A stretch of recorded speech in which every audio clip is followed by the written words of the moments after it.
নোৱাৰিছিল ভগৱানে কৰিলে জানি ভাল পাব। এসময়ত নেশ্যনেল হাইৱেত অসমত ট্ৰাক চলিব নোৱাৰিছিল, গাড়ী চলিব নোৱাৰিছিল। ভগৱানে কৰিলে অহা 14 ফেব্ৰুৱাৰী তাৰিখে প্ৰধানমন্ত্ৰী ডাঙৰীয়া মৰাণলৈকে আহিব, গাড়ীয়েদি নহয় প্লেনেদি আহি ৰাস্তাত তেওঁ অৱতৰণ কৰিব।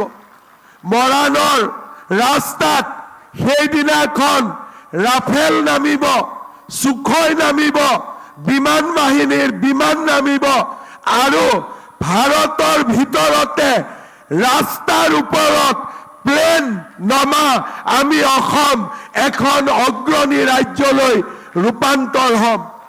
কোনে কল্পনা কৰিছিল যে মৰাণৰ ৰাস্তাত য'ত নেকি ট্ৰাক চলিব নোৱাৰে তাত প্লেন নামিব, তাত যুদ্ধ জাহাজ নামিব।